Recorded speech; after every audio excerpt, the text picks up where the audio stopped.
ታዲያስ አዲስ ሰላም ጤና ይስጥልን እንደምን አምሽታችኋል ተመልካቾቻችን ከታዲያስ አዲስ የዕለቱን ዜናዎች ወደ እናንተ የምናደርስበት ሰዓታችን ላይ ተገናኝተናል። በአዲስ አበባ በክረምት አደጋ ሊያስከትሉ የሚችሉ 238 ቦታዎች በጥናት መለየታቸው ተገለጸ። በአዲስ አበባ ከተማ ከክረምት ሁኔታ ጋር በተያያዘ አደጋ ሊያስከትሉ የሚችሉ 238 ቦታዎችን በጥናት መለየቱን የአዲስ አበባ እሳትና አደጋ ስጋት ስራ አመራር ኮሚሽን ገለጸ።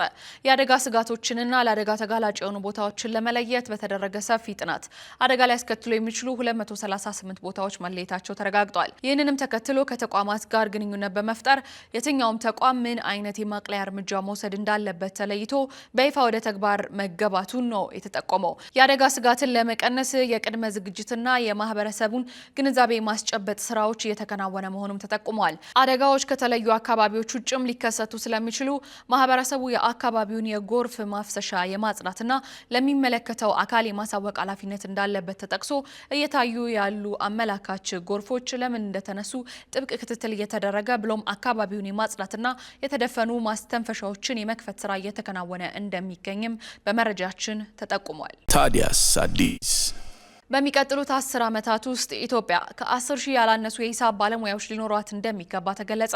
ኢትዮጵያ በጥቂት ዓመታት ውስጥ ብቁ ዘመኑን የሚመጥኑና አስፈላጊውን ስልጠና የወሰዱ ከ10,000 ያላነሱ ባለሙያዎች እንዲኖራት አሁን ላይ በትኩረት መስራት እንደሚያስፈልግ የኢትዮጵያ የተመሰከረላቸው የሂሳብ ባለሙያዎች ኢንስቲትዩት ገልጿል። በአሁኑ ወቅት በሀገሪቱ ከ550 ያልበለጡ ብቁ የሆኑ የሂሳብ ባለሙያዎች ብቻ መኖራቸውን የገለጸው ኢንስቲትዩቱ ከዚህ የላቀ ቁጥር ለማምጣት ተቋሙን ጨምሮ ሌሎች የሚመለከታቸው አካላት በጋራ መስራት እንዳለባቸው አሳስቧል። ኢንስቲትዩቱ ለባለሙያዎች ተከታታይነት ያለው ስልጠና እየሰጠ እንደሚገኝና በየዓመቱ ፈቃደኛ ለሆኑ ባለሙያዎች ሁሉ የብቃት ማረጋገጫ ፈተና እያዘጋጀ መሆኑንም አስታውቋል። በተቋሙ ለመሰልጠንና ፈተናውን በመውሰድ የሙያ ማረጋገጫ ለማግኘት በርካታ ባለሙያዎች ጥያቄ እያቀረቡ ሲሆን ይህንን ማረጋገጫ ያለዙ ባለሙያዎች በስራ ገበታ ውስጥ የመቆየት እድላቸው የጠበበ እንደሚሆን ተጠቁሟል።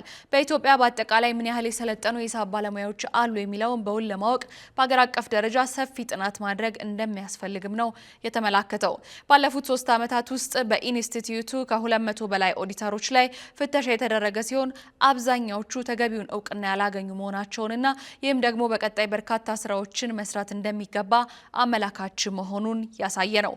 ከፍተኛ ልምድ ያካበቱ የሂሳብ ባለሙያዎችን ለማፍራት የሚያግዝ ስልጠና ከውጭ ድርጅቶች ጋር በመተባበር ለመጀመር በሂደት ላይ መሆኑንም ኢንስቲትዩቱ አስታውቋል። ታዲያስ አዲስ የመገናኛ ብዙሃን ባለስልጣን ሁሉም የበይነ መረብ ጣቢያዎች የተመዘገቡ ሊሆኑ እንደሚገባ አሳሰበ።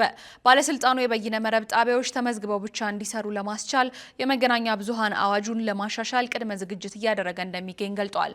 አዋጁ የበይነ መረብ ጣቢያዎች ምዝገባ በፈቃደኝነት ላይ ብቻ እንዲሆን የሚፈቅድ ነው። በዚህ ምክንያት በፌስቡክ፣ ቲክቶክንና ዩቲዩብን በመሳሰሉ የማህበራዊ መገናኛ ዘዴዎች ይዘቶችን የሚያስተላልፉ አብዛኛዎቹ ድርጅቶችና ግለሰቦች የምዝገባ የምስክር ወረቀት ሳይወስዱና እውቅናና ፈቃድን ሳያገኙ እየሰሩ እንደሚገኙ ባለስልጣኑ ጠቅሶ አስፈላጊው የአዋጅ ማሻሻል እንደሚከናወንም አመላክቷል። ታዲያስ አዲስ ታዋቂው ድምፃዊና የዜማ ደራሲ አህመድ ተሾመ ዲምቢ ጊዜ አይሄድም የተሰኘውን 3ኛ ሙሉ የሙዚቃ አልበሙን ለአድማጮች ሊያቀርብ መሆኑን አስታወቀ።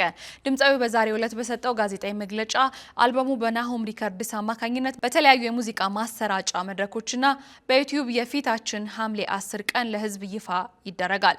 በአጠቃላይ 13 ትራኮችን የያዘው ይህ አዲስ አልበም የሀገር ፍቅርን፣ ማህበራዊ ህይወትንና ፍቅርን የሚዳስሱ የተለያዩ ይዘቶች እንዳካተተ ተገልጿል።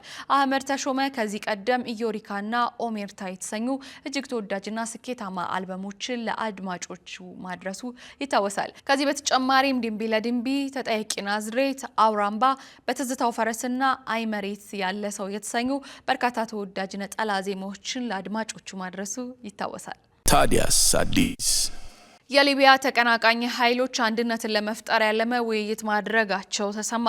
በምስራቅና ምዕራብ የሊቢያ ክፍል የሰፈሩ የተቀናቃኝ ወታደራዊ ኃይሎች ከፍተኛ ኃላፊዎች የሀገሪቱን ጦር ኃይል ለማዋሃድ በማሰብ ውይይት ማካሄዳቸው ተዘግቧል።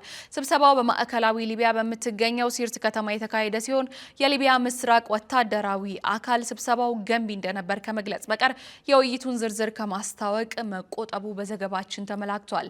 እንደ አውሮፓውያኑ አቆጣጠር በ2011 ካከተመው የሙአመር ጋዳፊ መንግስት በኋላ በፖለቲካና በወታደራዊ ክፍፍል ውስጥ የቆየችው ሊቢያ አሁንም ዓለም አቀፍ እውቅና ባለው በምዕራቡ ክፍል ገዢ መንግስትና በምስራቃዊ ተቀናቃኝ አስተዳደር መካከል ተከፋፍላ ትገኛለች። የጦር ኃይሉን አንድ ማድረግ ለሊቢያ የፖለቲካ መረጋጋትና ለረጅም ጊዜ የቆየውን ቀውስ ለመፍታት እንደ አንድ ቁልፍ ጉዳይ መወሰዱ ተሰምቷል። የተከታተላችሁት የታዲያስ አዲስ የዕለቱን ዜናዎቻችንን ነበር። ይህንን የመሰሉ ወቅታዊ መረጃዎች በስፋት እንዲደርሳችሁ ገጾቻችንን መጎብኘትና ፎሎ ማድረግ አትዘንጉ። ታዲያስ አዲስ